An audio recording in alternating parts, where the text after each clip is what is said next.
Bonjour à tous. Une nouvelle version des extensions VMSUP est sortie. Il s'agit de la version 3.0, qui est donc signée par Trimble.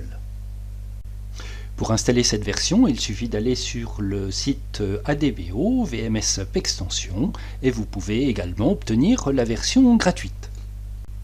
Cette version 3.0 est une version majeure, outre le fait que le logo a changé, mais c'est essentiellement de la cosmétique. Tous les outils ont été revus, notamment pour pouvoir supporter toutes les langues actuellement traitées par SketchUp. Il s'agit donc de grosses modifications qui expliquent ce changement de version 3.0.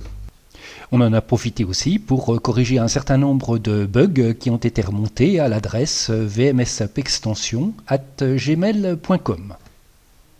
L'outil pièce a été modifié avec la possibilité ou non d'activer le sens du fil du bois. On y consacrera un tuto complet. De même que le plugin Trace Pièce a été revu et on expliquera les différentes options dans un tuto spécifique avec un clic droit souris. Dans l'outil pièce, la prévisualisation a été remise, elle avait disparu à cause d'un bug en version 2.4, on l'a donc remise ici. Si je change par exemple la vue, je vois ma pièce qui apparaît, et si je change sa dimension, par exemple 350, je vois mes pièces qui changent, je peux les générer, donc c'est une facilité. L'outil Adaptea a également été revu, il permet de prendre une pièce par exemple, de sélectionner une face et de l'étendre. Je vais l'amener jusqu'ici. On peut attraper également, non pas une face, mais une arête, et amener cette arête sur une autre arête, comme par exemple pour cette tablette. Si les pièces ont été groupées comme ici, je vais pouvoir étendre tout le groupe en gardant naturellement la taille de tous les usinages. Une amélioration générale de cette version 3.0, comme par exemple ici Système 32 qui fait appel à des raccourcis clavier. Si j'appuie sur la touche majuscule, je fais apparaître la fonction de ces différentes touches clavier. L'interface de l'outil Quincaillerie a été totalement revue, je l'active. Comme tous les autres plugins qui font appel à des touches de fonction, en appuyant sur la touche Shift, je vois les différentes possibilités. À présent, pour définir le point bas, il me suffit de taper sur CTRL. J'ai un petit carré qui apparaît et qui m'indique le point bas. Le voici. Je vais me mettre de l'autre côté et appuyer cette fois sur la touche Alt. Je me mets à la même hauteur que l'insertion précédente. Et si j'appuie sur flèche du bas, je peux indiquer un point pour me mettre à la hauteur de ce point-là, un point quelconque dans le modèle. Autre amélioration du plugin Quincaillerie, je vais prendre une embase et celle-ci comporte à la fois l'embase et la charnière. Je vais la mettre en place ici et ici. Si je sors du plugin Quincaillerie, que je pousse ma porte, je vois que les charnières se sont mises sur la porte et les embases sur le montant.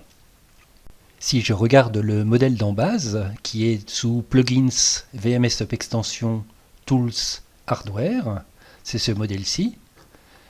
J'ai d'une part la platine qui porte comme nom celui du modèle. J'ai un autre composant qui est ma charnière. Et ensuite, j'ai des groupes, 3 groupes. La condition, c'est que la charnière, son origine, soit juste au niveau de la pièce, c'est-à-dire ici, de la porte.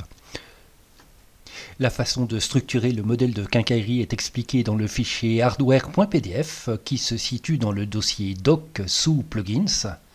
Dans ce fichier, on explique comment percer les faces adjacentes et, dans le cas d'une charnière avec une embase, comment organiser le fichier avec les différents composants et les différents groupes. Naturellement, ça va beaucoup plus vite de poser l'embase et la charnière plutôt que d'avoir à poser les deux séparément. Autre plugin qui a été modifié, c'est les faces de référence. Si j'active le plugin et que j'ai par exemple plusieurs instances, il va me dire le nombre d'instances. Par contre ici, je ne peux pas la colorier puisque je n'ai qu'une seule instance. Par contre, si j'appuie sur la touche CTRL, je vois que c'est le contre-parement de la pièce, et si je veux mettre le parement côté extérieur, j'ai juste à cliquer. À présent, j'ai donc une seule instance, et c'est bien mon parement. On reviendra dans un prochain tuto pour expliquer toutes ces faces de référence. Nouvel outil aussi dans cette version 3.0, c'est la pose des jeux. Je vais cliquer l'endroit où je veux poser des jeux. Je vais par exemple mettre 2 mm et le mettre pour tout le tour de la pièce. J'actualise. Ma pièce a perdu ses 2 mm partout de manière à avoir les jeux corrects.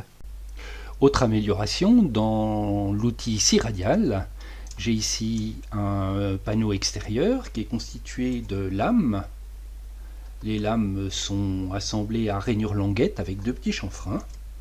Et on va pouvoir les couper tout ensemble. Bien sûr, chaque lame est différente puisqu'elles vont recevoir des coupes différentes. Je vais juste faire un petit rectangle en bas ici, le sélectionner, le monter. Je vais zoomer, le faire tourner.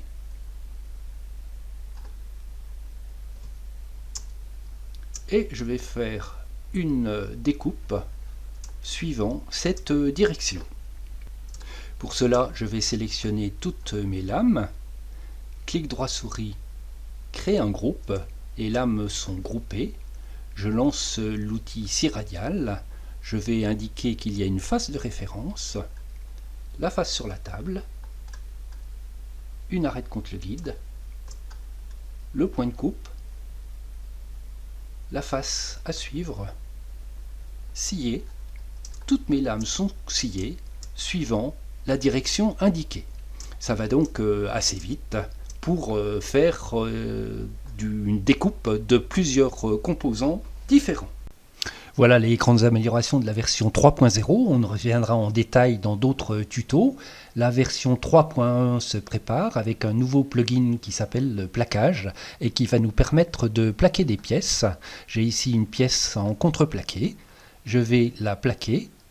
Il suffit juste de cliquer dessus. Si je veux plaquer l'arrière sans avoir, j'ai juste à appuyer sur CTRL. Et si je veux plaquer tous les champs, j'appuie sur ALT et mes champs sont plaqués.